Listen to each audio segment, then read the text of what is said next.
the men and women of Inland Lakes Weed Harvesting has been harvesting aquatic weeds in Southeastern Michigan for over 40 years. They work tirelessly to keep our lakes a pristine environment for the people and animals who live there.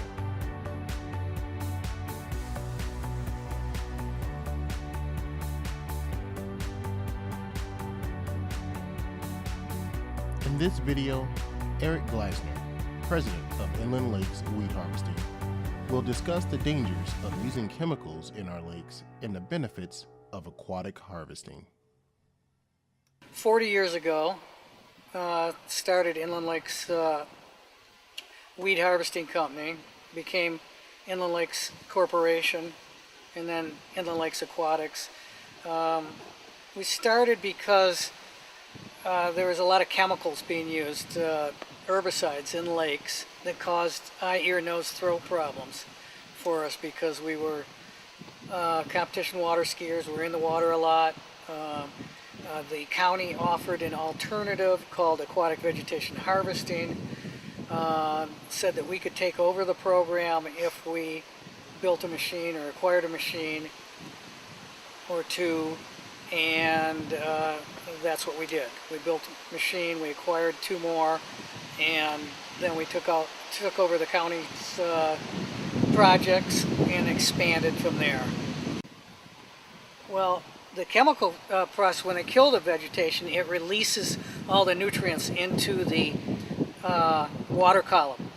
And then you get massive algae blooms, planktonic algae blooms, filamentous algae blooms, chara at the bottom of the lake, which is like a Brillo pad that grows and has an ectoskeleton on the outside of it as it grows through the summer with calcification and iron, and very difficult to manage. It does affect the people.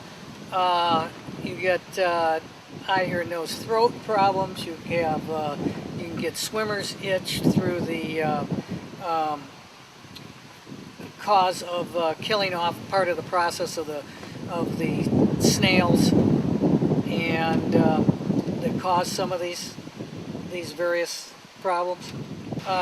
You kill the vegetation, and as it decomposes in that decomposition process, it sucks up vital oxygen. So you can have fish kills, major fish kills, because they don't have enough oxygen, or fish stunting. You also get a lower grade of fish in the lake that can survive on only low oxygen. In addition to that, you break the food chain.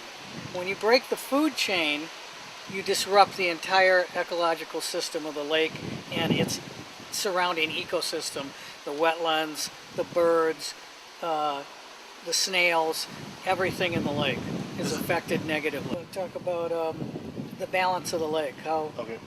When we take out the aquatic vegetation out of the lake, we're taking biomass out. We're taking nitrogen, phosphorus, the trace elements, and we're removing them remote from the lake. They're actually going to a farm. They grow vegetables with it. So that's a positive thing. But the thing is, so you don't just dump it. No, we don't dump it. We actually recycle it to a farm and grow vegetables with it. Asparagus and all the various vegetables. We were intending to balance the lake, the pH in the lake. We're balancing the nutrients in the lake, and we're attempting to balance the eutrophication or the natural aging of lakes, and slow down man-made or humankind accelerated aging of lakes. Eutrophication it's called. Makes it less usable, yes, and it can make it unusable for recreation, both for fishing and water sports. Well, harvesting helps by you get the regrowth of the vegetation, and as it regrows through photosynthesis, oxygen is produced from the weeds, and the weeds fight the algae. There's a balance, so they try and stay in balance. Everything wants to be in balance. That's your best option for any ecosystem, is to keep it in balance.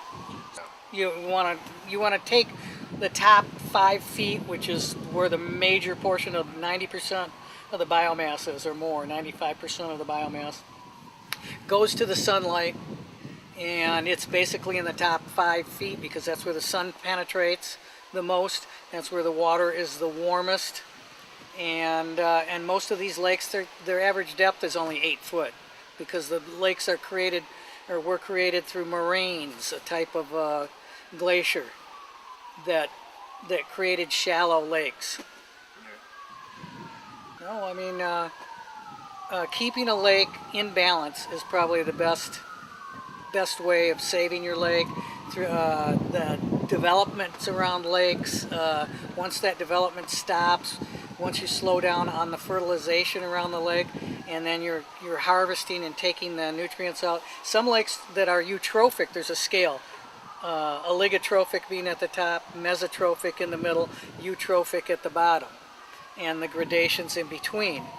If you can manage the lake on an oligotrophic lake, you may only have to harvest once a year, in July or in the later months, even in August, September. On mesotrophic, you may have to harvest twice a year. On the eutrophic lakes, you have to probably harvest every 6 weeks, which is 3 times a year season, in a Michigan kind of season. In the warmer climates like Florida, maybe 3 harvests, but a longer period of 3 harvests.